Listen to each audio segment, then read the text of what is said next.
Assalamualaikum guys. Mas Aswin, merak-merak aku gimana? Merak-merak sehat semua. Beneran? Wah, ini cakep nih. Dia kalau udah ini kesini semua ya, Mas? Ya, dia tidurnya di sini. Tidurnya di nangkringnya di sini semua. Ini jadi tempat tidur mereka. Nah, yang si Blorok ini sebetulnya dia kan dulu yang biru-biru ini masih di kandang. Si Blorok ini tuh udah dilepasin sendirian. Tapi kadang-kadang lepas masuk kandang, lepas masuk kandang. Nah, yang biru sekarang baru dilepasin semuanya. Nah, yang Blorok ini agak apa sih, merasa dia udah punya areanya. Dia serang semuanya. Nah, akhirnya si Blorok diumpetin dulu. Udah, nah sekarang baru beberapa hari dilepasin lagi ini. Tapi sekarang itu tidak sampai menyerang, tapi ngikutin mulu. Nah, ini salah satunya ini diikutin terus, iya. Dari tadi tak liatin dia ngikutin terus. Iya. Sama-sama jantan dan dia teritorial. Dia penguasanya. Merak itu bisa gitu ya? Bisa, Mas. Jadi mereka juga teritorial dan ini merasa dia lingkungan wilayahnya. Sebenarnya kurang lama. Karantina dianya kurang lama. Kalau agak lama dikit mungkin dia akan merasa, yang penting dia udah merasa ini wilayahnya dia, akan seimbang. Oke. Nah, ini tuh sebetulnya ya sudah berkurang dari tadinya menyerang, ini cuma ngikutin aja. Tapi lama-lama kan berkurang nggak? Atau harus karantina? Nyerang lagi. Jadi harusnya karantina dia lagi? lama-lama akan menyerang lagi. Ngikutin sampai ada respon dia. Misalnya dia berani ngelawan, akan berkelahi. Oh. Kalau dia berani ngelawan, selama dia menghindar terus, ya akan terjadi ngikutin itu. Berarti bagusnya ini di karantina lagi? Sementara sih karantina, atau yang biru-biru ini yang dikondisikan. Karena ini udah mau masuk musim kawin, Mas. Dikondisikan tuh? Yang biru-biru ini disimpan dulu. Memang ini udah mau masuk musim kawin. Tadi aku ngeliat betina-betinanya itu udah siap nelur semua. Betinanya itu udah mungkin nggak lama lagi udah nelur. Jadi antara biru-biru yang diumpetin dulu, atau yang Bloroknya dulu? Iya. Tapi mendingan betina biru yang diumpetin, jantan birunya ya? Kalau aku jantan biru, karena yang udah bener-bener siap kawin itu yang Blorok ini. Secara mental, secara kematangan si Blorok. Jadi biar si jantan Blorok satu bersama dengan 3 betina? Iya. Betinanya itu ada 3 jenis lagi, satu betina Blorok, betina putih, betina black shoulder. Biru black shoulder. Ya udah, berarti yang birunya aja ya dulu ya. Saranku birunya dulu. Takutnya terjadi insiden. Karena biru yang ini tadi kan aku ngikutin. Dia juga punya karakter, ada potensi nyerang anak kecil. Yang ini. Takutnya nanti kalau dia udah jadi dominan, jadi alpha di sini, dia bahkan berani nyerang anak-anak. Ini tadi tak deketin, tak iseng, tak godain, dia berani, sama orang berani. Yang biru yang ini. Oke, nah nanti kalau yang biru diumpetin, kapan dia bisa dilepas lagi? Lihat sikon aja Mas Irfan, karena kan ini musim kawin nih. Sebenarnya kalau mau Mas Irfan berani dan Mas Irfan bisa mantau si biru ini tidak kenapa-napa, tidak dihajar oleh si Blorok, sebenarnya nggak apa-apa diumbar. Karena dia pasti akan yang kawin betinanya pasti yang ini. Blorok ini, yang dapat jatah kawin pasti yang Blorok, karena dia alpanya, dia penguasanya di sini. Oke. Berarti yang biru diituin aja dulu ya. Karena biru belum ready, belum dewasa. Dia udah dewasa tapi belum mateng belum mateng secara biologis dan belum mateng secara mental. Sementara yang ini? Ini udah mateng, yang ini udah mateng. Wow, oke. Blorok dengan Blorok anaknya? Blorok dengan Blorok anaknya akan tetap jadi Blorok. Mayoritas akan keluar putih, putih mulus itu potensinya mungkin sekitaran 10%, biru juga 10%, 80% keluar Blorok. Oke, kalau Blorok sama putih? Blorok sama putih nanti keluar putihnya kurang lebih sekitaran 50%, 50% sisanya dibagi Blorok dan biru. Oke. Kalau sama black shoulder? Sama black shoulder tidak akan keluar black shoulder tapi keluar akan biru. Black shoulder itu mutasi dari biru dan kalau ketemu darah lebih tua, dia akan kembali lagi ke biru. Tidak mungkin kecil banget. Mungkin Blorok lagi. Mungkin kalau Blorok tetap, tapi Bloroknya biru, bukan Blorok black shoulder. Oke. Karena black shoulder itu mutasi juga. Black shoulder itu dari mana ke mana? Saya nggak tahu, itu udah lama banget. Tahun berapa aku nggak tahu. Yang jelas merak itu India itu yang original. Tahun berapa aku nggak tahu, muncullah black shoulder. Hasil rekayasa genetik untuk mendapatkan merak lebih besar, lebih produktif, lebih banyak telurnya. Akhirnya muncullah black shoulder itu. Dan gue tuh ini pas lagi merak dilepasin gini tuh, happy banget aku tuh. Seneng banget. Ngeliat mereka yang nongkrong sini sana, kok malam-malam pada diem sini Teriak-teriak. gitu. Ya teriak-teriak, juga. kok pas datang wah gitu. Tapi Gimana sempat bunyinya? mekar nggak sih? Mekar iya, iyalah. Mekar Kalau ya? pagi-pagi itu mereka Di mekar sini, semuanya. woi keren banget. Iya. Dok, katanya yang paling matang di antara semua jantan ini yang blorok. Iya. Jadi mungkin yang si birunya Biru. mendingan dimasukin sana bisa ya? Itu. Yang belakang lagi. Di karang. Yang biru 2, jantan biru 2. Nah yang ini biarkan si blorok bersama dengan 3 betina. Supaya dia bisa kawin 3 kan? Bisa. Dia idealnya 4 malahan. Nggak lemes tuh. Iya, selama proteinnya tinggi, kuat. Oke, proteinnya. Proteinnya. Nah, pakan apa yang di sini dia biar bagus tata. Pakan apa yang biar bisa dia kualitas telur dan kemungkinan bertelurnya. Kalau betina, kalau masuk musim kawin seperti ini kita lebih perbanyak biji-bijian. Bisa jagung, beras merah, terus kacang hijau atau kacang tanah. Itu nanti telurnya banyak. Nah, kalau jantannya lebih banyak protein tinggi, extra fooding kayak jangkrik, ulet Hongkong, itu nanti spermanya bagus sama dia lebih birahi lagi. Oke. Lebih birahi. Tapi secukupnya Mas Irfan. Berlebihan protein dia bisa jadi galak. Betinanya bisa diserang atau bahkan dia bisa nyerang orang karena tensinya lagi tinggi. Kalau proteinnya berlebihan. Oke. Ya, buat betina khususnya kacang-kacangannya, biji-bijian ditambah. Ini udah mau masuk musim kawin. Oke. Ini udah mekar terus sih. Iya. Iya, tiga-tiganya. Tiga-tiganya. Tapi yang paling matang adalah Yang blorok. Jadi mendingan fokus di blorok dulu aja nggak apa-apa. Nah, soalnya kalau dibiarin seperti ini, si blorok ini akan concern ngejar yang biru, bukan concern kawin. Jadi concernnya malah keganggu, nggak fokus dia kawinnya. Iya. Penempatan sarang kalau dilepas kayak gini. Oh iya, gimana ya? Penempatan sarang itu dia akan mencari sarang ternyamannya dia. Ya, Mas. biarin aja ya. Biarin aja, diikutin aja. Enggak, kalau misal di kandang tuh kan kita bikin sarangnya tuh kotak di atas. Iya. Nah ini apakah perlu disiapin kotak di atas atau dia bisa bertelur sembarang di mana? Dia lebih ke ayam Mas Irfan. Dia lebih ke ayam hutan. Jadi kalau dia bertelur, dia pasti akan mencari sarang di area bawah kalau di alam liar. Oh sebetulnya? Sebetulnya di alam liar, nyari tempat yang tersembunyi dan menurut dia nyaman. Kemarin sih kita udah nyari spot ya di situ ya Mas ya. Sekitaran di situ udah ada kayak Dia udah buat sendiri. udah ada kayak bukan itu tanah, Iya. terus ada kayak bukan. Nah Ya. kalau ditemukan, mendingan masukin ke inkubator atau? Saranku diambil di inkubator karena kita nggak tahu hujan, ya kan hujan terus ada genangan. Tapi nunggu berapa butir? Diambil terus aja, biar dia tidak lupa sarangnya dikasih telur pancingan yang lain. Biar nggak lupa sarangnya jangan dihabisin. Jadi telurnya diambil disimpan selama Kalau seminggu. disisain satu? Nggak apa-apa, tapi satunya harus jadi korban. Siap-siap aja udah gagal nih satu. Karena Atau gini, satu ini berarti terus gitu. tetap harus ada satu yang dikorbankan akhirnya kalau mau pakai telur aslinya. Oke, Mending atau- telur ayam biasa aja. Oh, bisa, nggak apa-apa? Nggak apa-apa. Atau telur bebek kali biar mirip dikit ya. Tapi warnanya beda. Oh, atau ada telur merak sebelumnya juga ada. Oh boleh bisa, iya, bisa, iya. bisa. Yang penting Tandain. dia tahu tuh sarangnya di situ.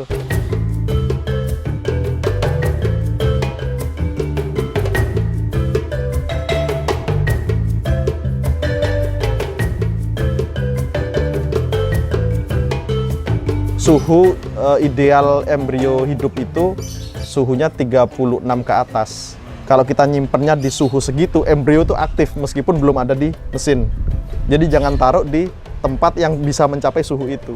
Jadi pakai apa? 30. Suhu ruangan 30. Jadi ditumpuk aja di mangkok Ya, apa? ditumpuk aja di mana aja nggak apa-apa, di meja atau di mana nggak apa-apa. Telur Nggak gitu. apa-apa. Daripada disimpan di tempat yang suhunya bisa mencapai 36 malah aktif. Oh, kok kita dapat anak.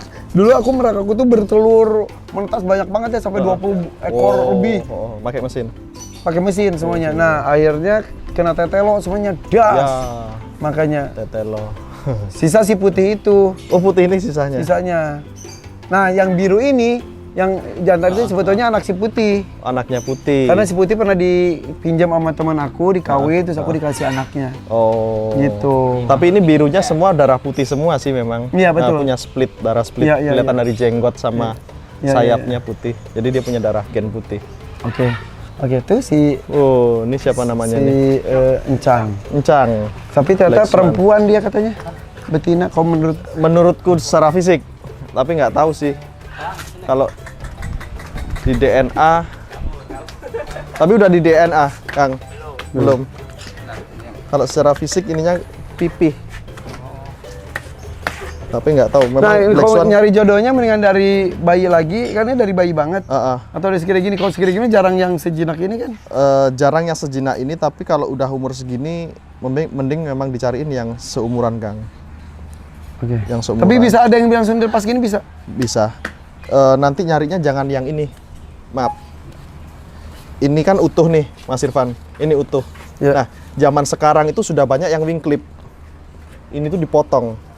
Biasanya tuh impor. Ini tuh udah potong. Nah, yang dipotong kayak gini itu potensi dia bisa bertelur itu kecil banget.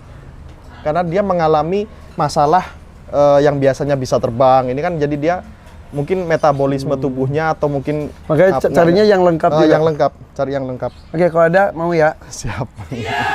Pesen ini sama itu. Berarti nyari yang jantan. Ntar dulu, mending kita DNA Mas. Itu kita prediksi tetap daripada salah. Yaudah, oke, kita tunggu ya. Mudah-mudahan Mas Aswin bisa menemukan jodohnya si Encang. Amin, amin. Encang, Encang. Gencang. Gencang. Dia tuh pengingat juga ya. Pengingat hampir semua hewan itu dia memorinya kuat. Mas Irfan. Ya dia ke Iskandar takut. Ya nggak ngejar. Justru kalau kita samperin dia menghindar pergi. Ke yang lain ngejar banget.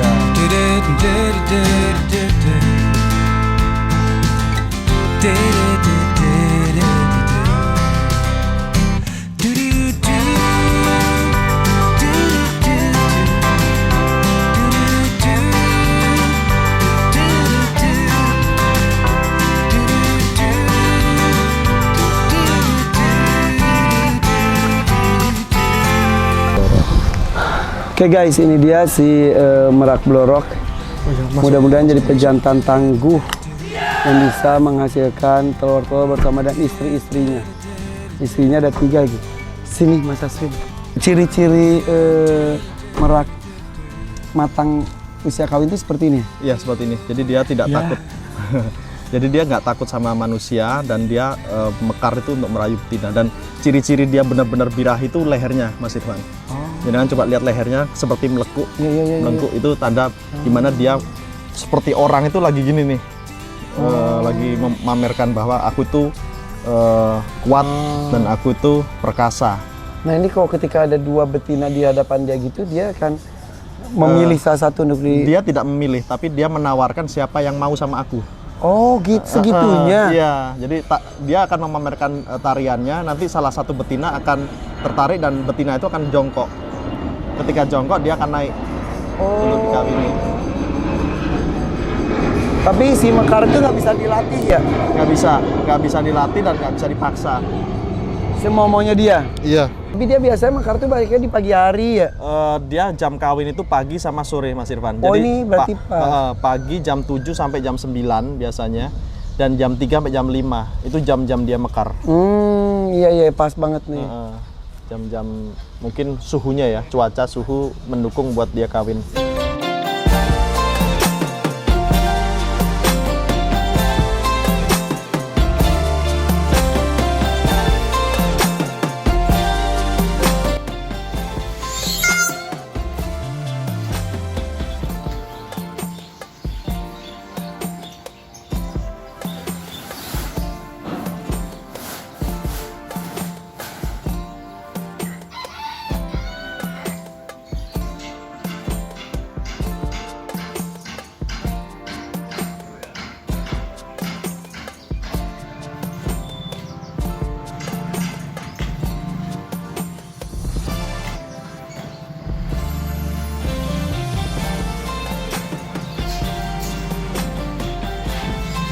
Dia itu kesayangan Dewa Krishna.